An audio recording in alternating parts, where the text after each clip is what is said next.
So para nga po sa mga hindi nakakaalam ay nagsampa ng demanda ang ating pambansang kamao Manny Pacquiao nitong linggo lamang ng malicious prosecution lawsuit laban sa nagngangalang Gabriel Rueda ng dahil sa false allegations.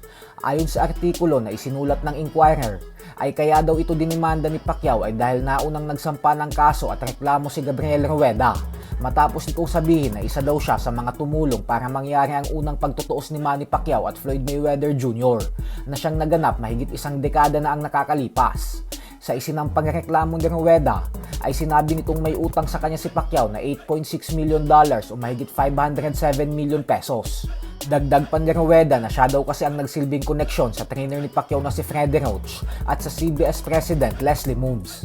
At na pumayag umano si Pacman na bayaran siya ng $8.6 million bilang finder's fee.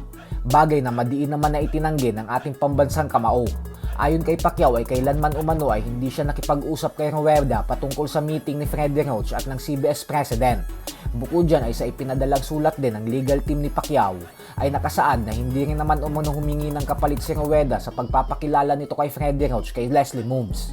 Kaya wala umanong kailangang bayaran ganung kalaking halaga si Pacquiao kay Rueda.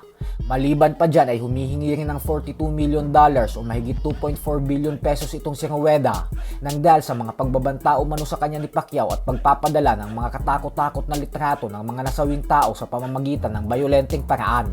Ayon sa kampo ni Pacman ay wala daw ang lahat ng ito katotohanan at nabase umano sa naging desisyon ng korte ay pumabor ito kay Pacquiao gawa ng wala daw sapat na basehan ang mga paratang sa 8th Division Champion. Ayon sa abogado ng ating pambansang kamao, ay gumastos daw ng milyon-milyong dolyar si Pacquiao sa mga legal fees para lamang malinis ang kanyang pangalan sa mga ganitong klaseng bintang. Sa kabilang banda naman mga idol ay bagamat nga po napakadaming fans na ang nananawagan na kailangan na umanong magretiro ng tinaguriang prinsipe ng Philippine boxing na si Prince Albert Pagara matapos itong matalo sa kamay ng hindi kilalang fighter sa Australia na si Billy Paul Kinghorn, ay tila wala nga pong balak na makinig si Pagara sa mga kritiko at payo ng mga fight fans. Ayon po kasi kay Pagara ay walang sino man umano ang pwedeng magdikta sa kanya kung kailan daw siya magre-retiro sa pagboboxing. Bukod dyan ay naniniwala rin ito sa kanyang sarili na kaya pa niyang lumaban hanggang sa umedad siya ng 40 anyos.